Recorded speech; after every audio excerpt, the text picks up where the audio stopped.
Christ is your very nature. Christ is your very life. And it says here that he sent forth the Spirit of his Son into your heart, crying, Abba Father. What is the heart? The heart is talking about, whenever Paul is talking about the heart in this New Testament, when in his writings, it's more than just this physical pump of blood. Because Christ did not come just to dwell in your physical blood pump, or the physical heart. No, there's a physical heart, yes, but there's a spiritual heart where Christ dwells. And this heart is your core. This heart is your, it's the seat of who you are. It's like the center of who you are. It's your headquarters. The heart is where the spirit is located. The heart is where the soul is located. The heart is this combination of spirit and soul. It's this where the spirit and the soul merge, and where there's this union of spirit and soul. We know what the soul is, your mind, your will, your emotions, but we know what your spirit is, the substance, the life, and where these two come together. This is the heart. It's the core of you. It is the center of you. It is who you are on the inside. The heart is not the mind, but the mind is in the heart. The mind is controlled. The mind and the heart work together. They are united, but they are not each other. The heart is not the soul. The heart is not the spirit. The heart is this place where all of these things come together and merge into this entity, your core, where your very life springs from, where the spirit is seated, headquartered, where the spirit is spreading from throughout the rest of your body. That is your heart. And so this is where Christ has come. Christ is not just the heart. The heart is not just the center of you. This is interesting to say, but I don't have enough time to explain this. I'll explain it later as we study the heart. But the heart is the center, the core, and yet the heart is all of you. It's both. It's this thing, this place which is the central you and the whole of you, your entire personality, and yet the center of your personality. So when Christ comes, when God sends Christ has come to dwell in the center of who you are, where your life, imagine in the nutshell, when we understand like what we call the source of a river. The source of a river is where the river is coming from, where the river springs from to start flowing. It's like this center point where this river is produced from, where there's this fountain that is producing this river flowing. Now this center, this fountain, this is the heart. And this is where Christ dwells, so that from this place, Christ spreads all over your body. From this place, the life of Christ spreads all over your body. Jesus said, he that believes in me, out of his innermost being, out of his belly, out of his heart, shall flow rivers of living water. It's this central place that all of this is springing from, that Christ is springing from and spreading all over your soul, and all over your mind, all over your will, all over your emotions, all over your decision making, and it's spreading all over your person, and it's spreading all over your physical human body, all over your organs, every part of you. It's springing from the heart, from Christ. This is where Christ is seated. Let's look at another verse here. I want to show you another verse, Ephesians chapter 3. That is connected here in verse 17. It says that Christ may dwell in your hearts by faith, that you be rooted and grounded in love, maybe to comprehend with all the saints what is the breadth and length and depth and height, and to know the love of Christ which passeth knowledge, that you might be filled with all the fullness of God. So I'm not talking about the love of God today, but I want to show you here. It says that Christ may dwell in your hearts by faith. You see, Christ dwells in our hearts, in the core. You say, where is Christ located in me? In the very core of your being. You see, when you close your eyes and you look deep in you, that place, the real you, where everything comes from, that is where Christ is. Christ is that place. Christ is that life right there. The very life that you're breathing, the very life that you are, right there where your soul is, right there where your spirit is, that is where Christ is, because Christ is the Spirit inside you. And that where he is, where he dwells, that's where Christ is. Glory be to God.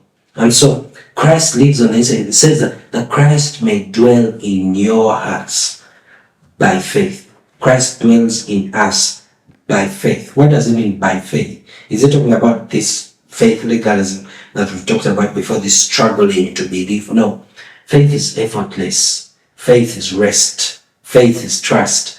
And here, when it's talking of Christ dwelling in you, it's not just talking of Christ living, like Christ being there. It's talking of Christ being at home there. Or it's talking of Christ settling in there. And that Christ's sweat settles in your heart. Christ feels at home in you when you rest by faith. When by faith means when you rest, when you relax, when you have confidence in Him, when you believe Him, when you trust Him. That's what faith means. So when we come to this place of when we believe in Christ and then we trust in Him and we rest in Him and our confidence is in Him and we become fully persuaded of His love for us, because faith works by love. When we become fully persuaded of His love towards us, when we become fully persuaded of His goodness, when we become fully persuaded of Christ in us, and we are at rest and we're not struggling, and we are not trying to work hard to produce something, but we are at rest, we are in peace, we are trusting, and we are depending on His faith. And when we are in this place, Christ feels at home. Christ makes Himself at home on the inside of us. Christ settles down in our core and begins to release His life from within us, spreading all over us. Glory be to God.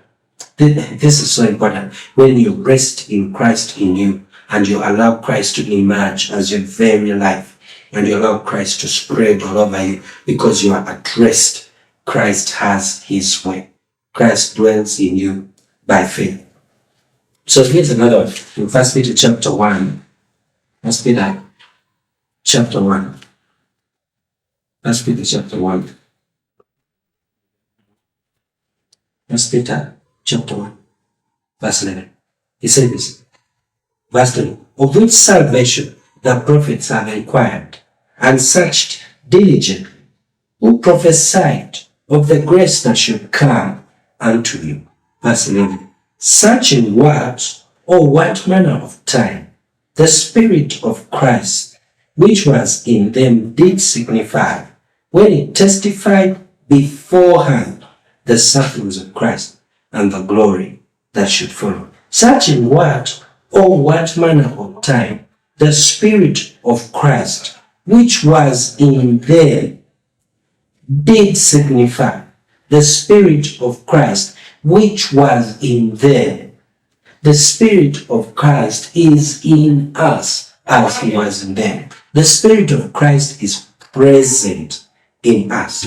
The Spirit of Christ lives in us. The Spirit of Christ is alive in us. Such in what manner of time the Spirit of Christ, which was in them. Here's another verse talking about, and now this is Peter talking, not Paul, and it's talking about the Spirit of Christ in us. We've seen the same thing from Christ, we've seen the same thing from John, we've seen the same thing from Paul, and now we've seen the same thing from Peter. All of them are talking about the indwelling Christ, this union with Christ, where He's dwelling on the inside of us. Christ in you is what makes you a Christian. Galatians 2:20. Our favorite verse. I am crucified with Christ. Nevertheless, I live. Yet not I, but Christ lives in me. Christ lives in me.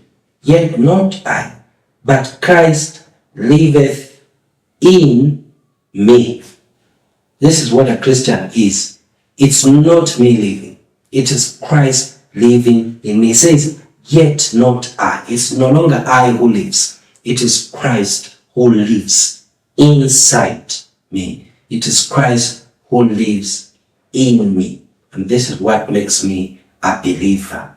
Christ in me. The way that I test that my faith is genuine, the way that I prove that I'm truly a child of God and I'm truly a Christian, is the indwelling Christ. And you need to get to where you are experiencing the indwelling Christ as your present reality, where you're experiencing Christ in you as your very life, because this is what it means to be a believer. Christ in you makes you a true Christian.